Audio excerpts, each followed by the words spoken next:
ತೊಗರಿ ಗುಲ್ಬರ್ಗಾದಲ್ಲಿ ಪ್ರಮುಖವಾದಂಥ ಬೆಳೆ. ಮಳೆ ಜಾಸ್ತಿಯಾಗಿ ತೊಗರಿ ಪಾಪ ಇಲ್ಲಿ ರೈತರು ಅವ್ರ ಹೆಸರೇನು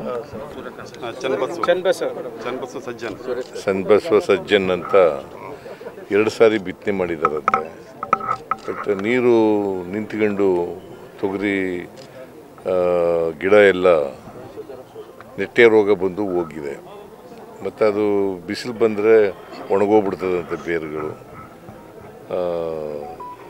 ಒಳಗಡೆ ಆಹಾರ ಪದಾರ್ಥಗಳು ಅದಕ್ಕೆ ಬೆಳಿಲಿಕ್ಕೆ ಇದು ಹೋಗ್ಬೇಕಲ್ಲ, ಫುಡ್ಡು ಹೋಗ್ಬೇಕಲ್ಲ, ಅದಕ್ಕೆ ಅದು ಹೋಗೋದಿಲ್ಲ. ಹಾಗಾಗಿ ಹೋಗ್ಬಿಡ್ತದೆ. ಬಟ್ ಅದಕ್ಕೆ ಸರ್ವೆ ಮಾಡೋಕ್ಕೆ ಈ ಸರ್ವೆ ಮಾಡೋಕ್ಕೂ ಕೂಡ ತೊಂದರೆ ಆಗ್ತಾ ಇದೆ. ಜಂಟಿ ಸರ್ವೆ ಮಾಡಿ ಅಂತ ಹೇಳಿದ್ದೀನಿ.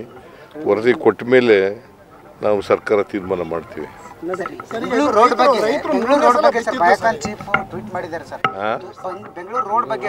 ಸುಮಾರು ಮೋರ್ ದನ್ 60% ರೈತರು ವಿಮೆಗೆ ಹೋಗಿಲ್ಲ. ಅವಲಂಬನೆ ಆಗಿದೆ ಸರ್. ಈಗ ನಾವು ಬೆಳೆ ಪರಿಹಾರ ಕೊಡ್ತೀವಿ. ಮಳೆ ಹಾನಿಯಾಗಿ ಬೆಳೆಯಾಗಿದೆಯಲ್ಲ ಹಾನಿ, ಅದಕ್ಕೆ ಪರಿಹಾರ ಕೊಡ್ತೀವಿ. But survey ಆಗಬೇಕಲ್ಲ.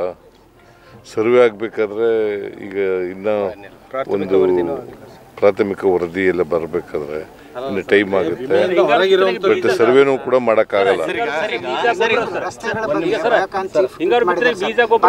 ಯಾರು ಬೆಂಗಳೂರು ರಸ್ತೆ ಬಗ್ಗೆ ಕೇಳ್ತಾವ್ರ ಅವರು.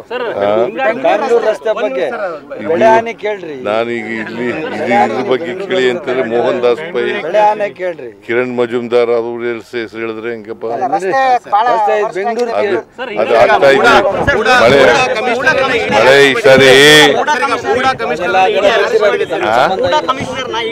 ಸಂಬಂಧ ಇಲ್ಲ, ಅದು ನಮಗ್ ಸಂಬಂಧ ಇಲ್ಲ, ನಮಗೂ ಅದಕ್ಕೂ ಸಂಬಂಧ ಇಲ್ಲ. If you like this video ಬೇಗ ಲೈಕ್ ಮಾಡಿ, ಕಾಮೆಂಟ್ ಮಾಡಿ, ಶೇರ್ ಮಾಡಿ ಹಾಗೂ ಯೋಯೋ ಟಿವಿ ಕನ್ನಡವನ್ನು ಸಬ್ಸ್ಕ್ರೈಬ್ ಮಾಡಿ.